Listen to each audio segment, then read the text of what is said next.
Jésus-Christ. Oui. L'araméen. Araméen. Je vais te montrer.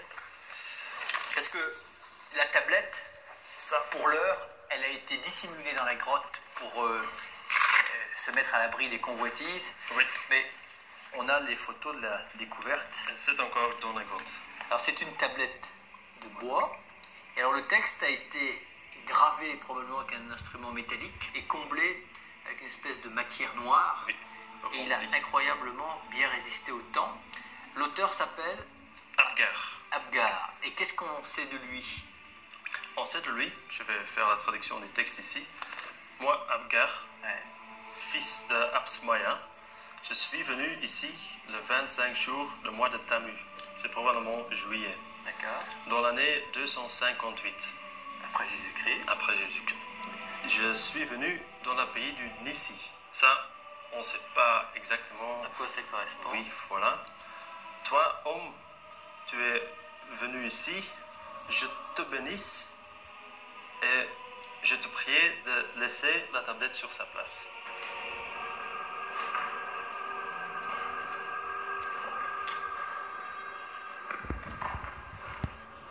Les volumes sont gigantesques ici, 70 mètres sur 30. Et les stalagmites, des colonnes gigantesques. Ce sont de vrais archives paléoclimatiques, ça. C'est la bibliothèque d'histoire Socotra. C'est difficile à dire, mais ça peut atteindre jusqu'à quelques millions d'années, ça. Ah oui, donc c'est pas une bibliothèque, c'est quasiment le disque dur de la climatologie, Oui. de l'histoire de la Terre. Oui, si tu veux. Alors, c'est assez étonnant de voir que, au-delà de la beauté des stalactites et des stalagmites, c'est une mine de renseignements pour une science qu'on appelle la paléoclimatologie, c'est-à-dire l'étude des archives climatiques de la Terre, Oui. sur laquelle, jusqu'à présent, elle s'appuyait sur l'étude des archives des glaces, Des glaces, c'est juste. la dendrochronologie, c'est-à-dire que ça, c'est l'étude des cernes des arbres, Des arbres. et puis l'étude des variations de niveau des lacs, c'est ça? Oui, c'est ça, des varfs. Oui. Et alors, maintenant, on y ajoute une nouvelle technique. Sur des spéléothèmes. Et le spéléothème, c'est quoi? C'est une stalagmite. C'est une précipitation secondaire calcite dans une grotte. Ça, c'est une spéléothème. Et si on coupe, on prend une petite planche, et on voit déjà qu'on a des lamines qui sont plus épais, plus étroits, et aussi blancs ou plus bruns. Donc ça, c'est après 10 cm, donc c'est à peu près 1000 ans. Là, tu as la lecture des événements climatiques des 1000 dernières années. Oui. D'accord. Ça vous permet quand même de suivre des événements avec une précision chronologique de quel ordre? D'une pour cent. Alors, quand tu fais après un graphique sur les 6000 dernières années, qu'est-ce que ça te donne comme analyse? On voit les 6000 années ici. D'accord. Et on voit que... On ne s'est pas arrêté de bouger. Voilà. Entre 1000 et 1700, c'était plus sec qu'aujourd'hui. Et surtout, ce qui est étonnant, dans la période qu'on trouve ici des vestiges archéologiques, dans la peinture, le brahmi, c'était plus humide qu'aujourd'hui. Donc quand il y a une grande activité commerciale économique, on s'aperçoit que la mousson y a probablement été pour quelque chose. D'abord parce que les vents de mousson ont favorisé le trafic maritime et qu'en plus, je suppose qu'avec plus d'humidité, la végétation était plus importante. C'est quand même incroyable de voir qu'on peut presque lire l'histoire dans ce minéral. On va faire la liaison entre la géochimie stalagmite, l'archéologie et la biologie.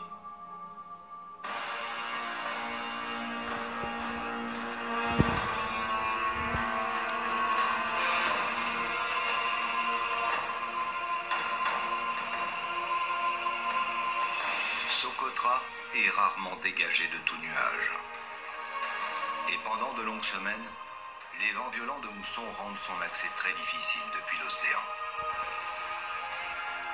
La maîtrise de ces vents par les Grecs et les Romains au 1er siècle avant Jésus-Christ a permis le développement de leur marine marchande en mer Rouge, signant du même coup le déclin de la route terrestre de l'encens.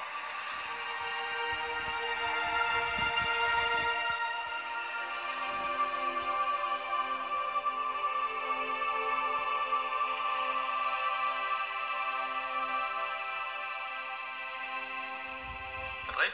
Oui. Ah, salut Nicolas. Montre? Ah oui. Ah ouais, la fameuse résine. Et l'arbre dont elle est issue. C'est Boswellia elongata, c'est une des 7 espèces qui sont toutes endémiques de l'île. Ah oui, il y a 7 espèces Oui, d'arbres ça en c'est une diversification. spécifique à Socotra. C'est la plus grosse diversification des Boswellia, elle a eu lieu à Socotra, puisqu'il y a quelques espèces en Somalie et au sud de la péninsule arabique, mais c'est vraiment ici que tout se passe pour les Boswellia, et beaucoup d'ailleurs poussent sur les pentes très très fortes aussi. Et alors comment on les récolte? Alors on les récolte, ils font une incision, et très peu de temps après, une semaine après, simplement ils collectent les perles d'encens. Du temps de la reine de Saba, là, tu sais que là t'en avais pour une fortune. Oui, oui. Botaniste à l'époque, ça... Dans les textes anciens, on disait que ça procurait aux arrivants un sentiment divin et ineffable. Et quand on faisait des fumigations, c'était une manière d'associer ses invités à la félicité et à la communauté de bonheur que sont les parfums. Et on ajoutait que quand on pouvait maîtriser les parfums, c'est joli, on pouvait maîtriser les cœurs. C'est super. Et là, tu vois, sur les rochers, il y a plein de choses tout à fait intéressantes. Et j'ai demandé à Géraldine et à Stéphane de nous mettre des Quoi, cordes. les petites coulées vertes que l'on voit là? Là, les petites coulées vertes, c'est des capriers. Bon, ben on va les s'équiper. D'accord, je te suis.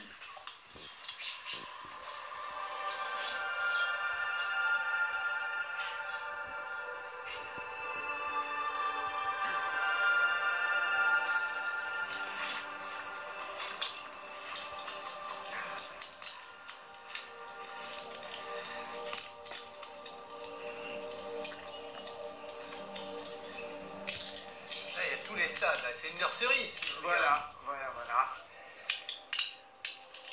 Tu vois celui-là, là? Oui. Tout petit celui-là. Ah. Il est de l'année. Pile dans une petite prise qui m'aurait bien aidé.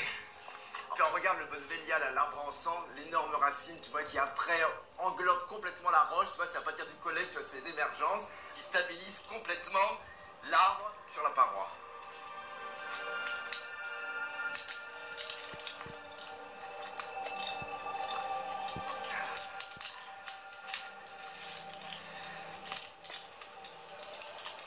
Tu viens de commettre un sacrilège, là. Tu vois où est ta main gauche? Oui. Hein? Oui. Alors tu priais de replanter ça immédiatement. Tu la remets dans son humus. Voilà. Non mais vraiment, les botanistes d'aujourd'hui sont plus ce qu'ils étaient. Non mais elle est très banale partout. Et tu n'aurais pas des affections sélectives pour les plantes quand même. Hein? Non. C'est pas parce que tu es en difficulté qu'il faut sacrifier une pauvre plante, tu vois. Oui.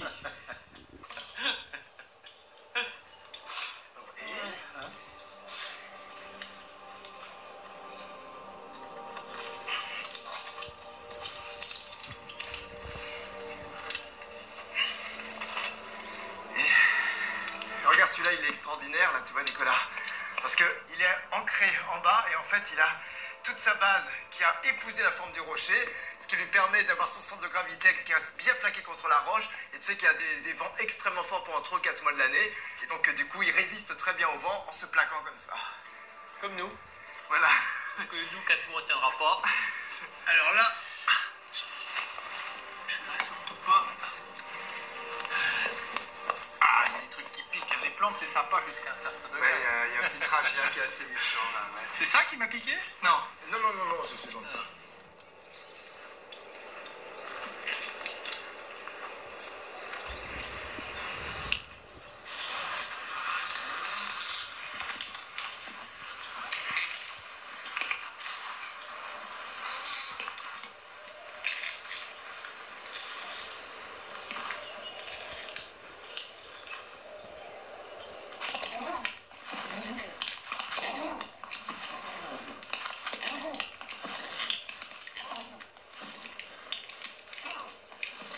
Superbe, hein, Nicolas? Éviter de faire tomber ça, là. C'est solide, à ton avis? Oui, mais sans plus, puisqu'il y a juste le point de germination, donc c'est pas très solide. C'est beau, en tout cas. Hein. Superbe. Pour moi, c'est assez agréable de voir cette espèce parce que moi, je connais bien les Dorstenia. Il y en a plein d'espèces dans les forêts d'Amérique du Sud et puis d'Afrique de l'Ouest. Mais ce qui se passe, c'est que c'est toujours des petites plantes de sous-bois, des petites herbes, et qui sont accrochées aux parois, mais dans les mousses des parois, donc des plantes minuscules. Et quelques espèces ont réussi à sortir de la forêt, souvent en étant un peu succulentes, mais alors celle-là, tu vois qu'elle s'appelle Dorstenia gigas, dans le côté géant, elle a été atteinte de gigantisme, tout comme l'Adenium obésum. Donc on est vraiment face à le plus gros Dorsenia qu'on connaisse sur Terre, et il est ici à Socotra. Comment tu expliques ce gigantisme? Bien écoute, c'est une stratégie qui est de toute façon extrêmement bonne pour stocker l'eau. Pour les plantes, il faut à tout prix en dépenser le moins possible. Elles en dépensent peu parce qu'elles ont des petites feuilles, et une façon très efficace de la garder, c'est d'avoir un tronc renflé qui est entièrement gorgé d'eau. Et en plus, le gros avantage, c'est que du coup, c'est des matières rigides. Donc au lieu de faire du bois comme les arbres, d'avoir un squelette en bois, elles ont un squelette vraiment en eau, un squelette qu'on peut qualifier de hydrostatique, tu vois. C'est pour ça que c'est quasiment impossible de connaître leur âge, parce que si tu les coupes, tu peux pas avoir de cernes annuelles. Voilà, t'as pas les cernes annuelles, mais t'as quand même un système indirect pour évaluer l'âge. Comme tu sais que toutes les plantes poussent par leurs extrémités, un seul centimètre par an, ça veut dire qu'un pied comme celui-là, qui fait en tout à peu près 1m20, 1m50, ça veut dire qu'il a au moins 120, 150 ans. Ce qui est marrant, c'est que pendant que tu nous expliques tout ça, il y a les vautours. Hop, il y en a un qui va passer, qui cercle autour de nous, avec le cou tordu pour nous regarder. Oui, pourtant on n'est pas encore mort. Et ils anticipent peut-être.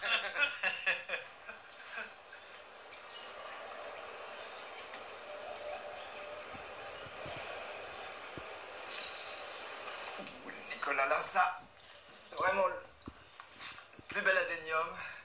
Tu as vu un peu, il doit faire ses 6 mètres de haut à peu près. C'est beau, hein? Peau en or, parfaite.